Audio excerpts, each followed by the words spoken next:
주요 이슈를 체크해보는 시간, 이슈 체크 오늘입니다. 그럼 먼저 첫 번째 이슈부터 보도록 하겠습니다. 화면 보시죠. 구독경제 노린 넷마블. 넷마블이 결국 웅진 코웨이를 인수할 전망입니다. 게임사가 렌털 업체를 왜 인수하는지 산업부 서주영 기자와 이야기 나눠보겠습니다. 서 기자, 웅진 싱크빅 이사회가 코웨이 우선 협상 대상자에 이 게임업체 넷마블을 선정을 했네요. 그렇습니다. 웅진 싱크빅은 오늘 이사회에서 넷마블을 웅진 코웨이 매각 우선 협상 대상자로 선정하고 이를 넷마블 측에 통보를 했습니다. 웅진 싱크빅은 웅진 코웨이의 지분 25.08%를 보유하고 있습니다. 네, 예상 매각가는 지금 어떻게 됩니까? 네, 일단 넷마블은 웅진 코웨이 지분을 1조 8,300억 원에 인수하겠다라고 제안한 것으로 알려졌습니다. 앞으로 추가 협상이 마무리가 되면 웅진그룹은 웅진 싱크빅이 보유한 코웨이 지분 25.08%와 경영권을 넘기게 됩니다. 네, 웅진이 넷마블을 택한 이유 어떻게 지금 분석이 됩니까? 네, 일단 국내 업체가 새 주인이 될 경우 판면 이탈 등이 조직 안정적인 측면에서 긍정적이라고 판단한 것으로 분석이 됩니다. 사모펀드의 경우에는 결국 샀다가 되팔 가능성이 높고 또 이 과정에서 경영 안정성과 조직망이 악화될 가능성도 있기 때문에 웅진 쪽에서는 부정적이었습니다. 넷마블은 또 게임 업체이기 때문에 같은 렌털 업체가 인수했을 때보다는 웅진코의 기존 인력이 상당 부분 유지될 가능성이 높습니다.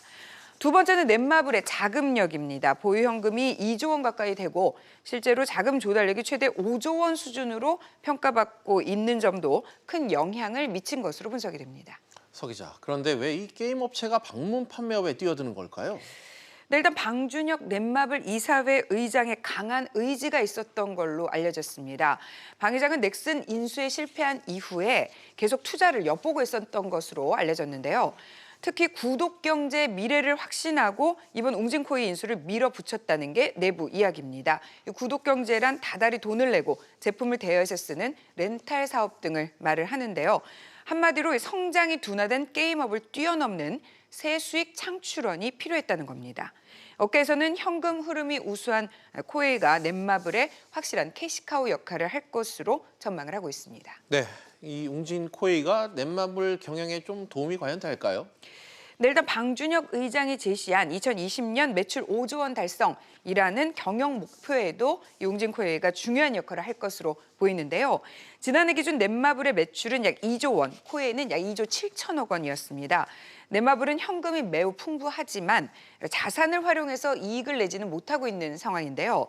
렌털업 자체가 기본적으로 현금이 많이 도는 데다가 웅진코웨이는 지난해 5천억 원 이상의 흑자를 본 상태입니다. 네, 서 기자, 넷마블의 이 웅진 코웨이 인수 업계에선 좀 어떻게 보고 있습니까?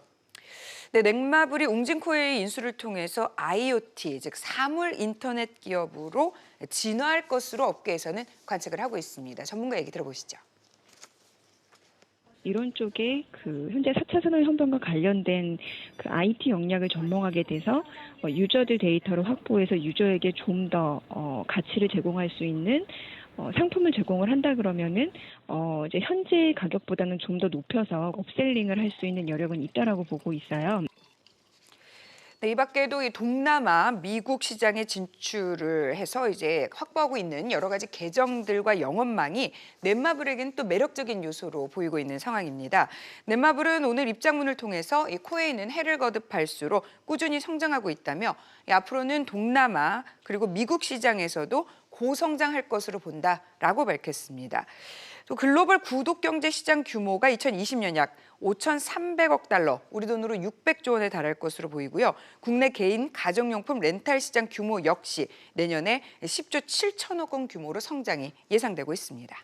네, 서 기자 잘 들었습니다.